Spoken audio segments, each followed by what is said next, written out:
रात के गहरे अंधेरे में मेरठ का पुराना हवेली आचार्य रामचंद्र अकेला घर के अंदर खड़ा था। हर चेहरा, हर तस्वीर जानता सा लग रहा था। हर कोना, हर शैडो कुछ तो गुजर रहा था जो सिर्फ उसकी आंखों से दिख रहा था। आज का घर अजीब सा लग रहा था, जैसे कोई उसे देख रहा हो, जैसे कोई उसके कदम गिन रहा हो। लाइब्रेरी की तरफ जाते ही कैंडल की रोशनी हिल रही थी।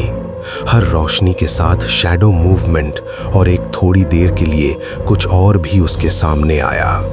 आचार्य रामचंद्र का दिल तेज तेज धड़क रहा था। एक नाइफ अचानक हाथ ने और सब कुछ अंधेरे में घुल गया।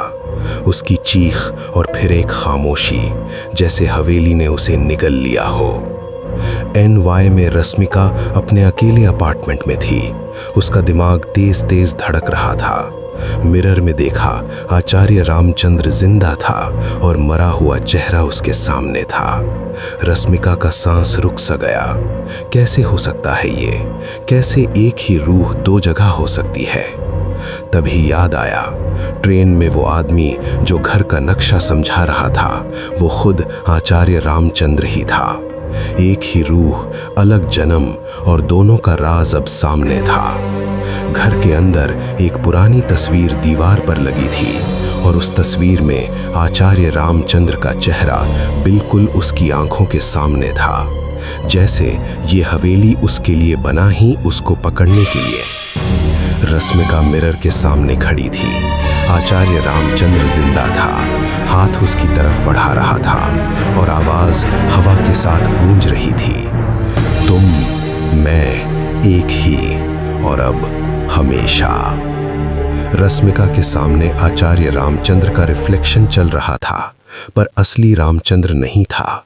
हर कदम, हर शैडो उसके पीछे, और घर के कोने में एक और रामचंद्र या रश्मिका का चेहरा ब्लिंक कर रहा था, पर कभी पूरी तरह दिख नहीं रहा था। और तब आचार्य रामचंद्र का असली राज समझ आया। ये हवेली, ये घर नए लोगों के लिए नहीं बनता, ये अपने लोगों का इंतजार करता है। और इंतजार के साथ हर पास्ट लाइफ, हर पहली मौत, सब यहीं रुक जाती है। और आज आचार्य रामचंद्र और रश्मिका दोनों का इंतजार खत्म नहीं हुआ। हर कोना, हर शैडो अब उनका ही था, और वही इंतजार आज उन्हें देख रहा था।